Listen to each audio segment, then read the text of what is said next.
Dear countrymen, I've been quiet for some time now, and many people have been asking me where the country is heading and where we are, and so I would like to state as follows.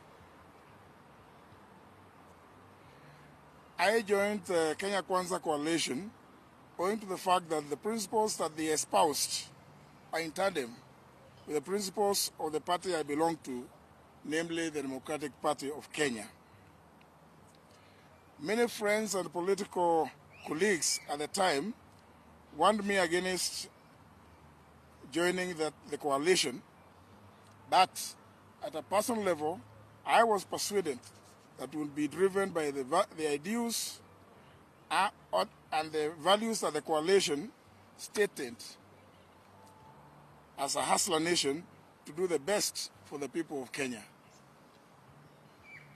One of the things we had accused the past regimes of was the existence of disappearances and extrajudicial killings of Kenyans, and we vowed that we would never, at our watch, condone or allow such. We stated this time and time again in the lead up to the last general election. Today, there has been a number of abductions and in some cases unexplained deaths since the Gen Z revolts of June last year.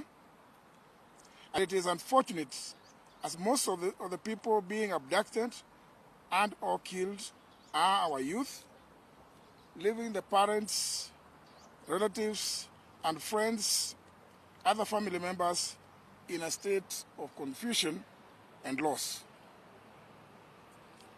I have personally suffered as my son was abducted and disappeared,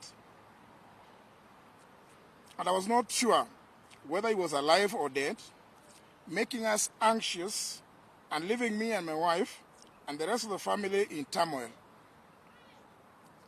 It must be remembered that at that time, I was the serving Attorney General of the Republic of Kenya, and as is well known, a member of the National Security Council as comprised under Article 240 of the Constitution. Despite making several requests, I was unable to trace my son, and I made demands to all the levels of the security apparatus of the country. Now, more than 6 months later, after that ordeal and the release of my son by unknown forces, he has not been charged with any offense, and the government at all levels has not been able to give me any explanation or reasons as to his abduction by hooded armed gangsters.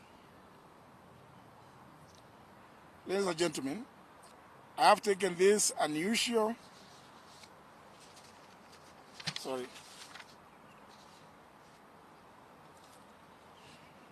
The security sector has said that they are not involved in the abductions, but interestingly, they have failed to stop them as they are happening in full public glare. The president has equally said that he would want to see the abductions end.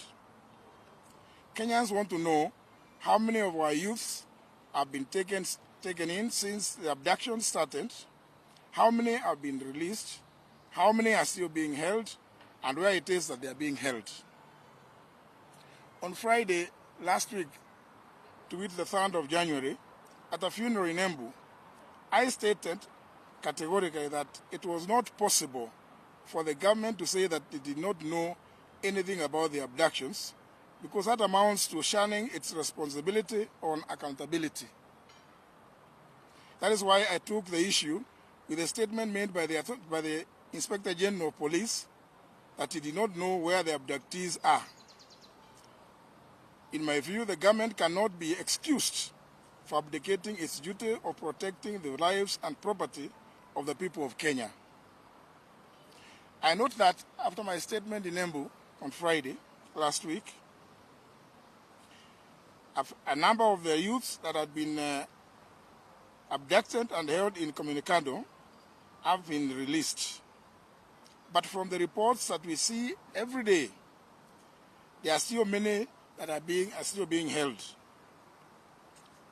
The cardinal duty of the state and the government is to protect the lives and livelihood of its citizens and cannot claim to be unaware of such serious breaches of the rights of Kenyans to live free from wrongful confinement and the violation of their inalienable right to life. Therefore, the security forces should arrest and bring to book all those that are involved in the abductions without fail, and all the young people being held in illegal captivity should immediately be freed. I'm fully aware of the doctrine of collective responsibility of cabinets. But since I'm also a victim of the abductions and serving in this government, I've not gotten any answers as to why my son was abducted, held incommunicado, and nobody gave any reasons for that abduction. I have taken this unusual step so that the matter of abductions and/or extrajudicial activities being committed by whomever can now be honestly and robustly debated in the country with a view to finding a lasting solution to this scourge, which, if left unchecked, has the potential to plunge the country into chaos and anarchy. We cannot live in fear in a democratic country. Let Kenyans be. Thank you, ladies and gentlemen.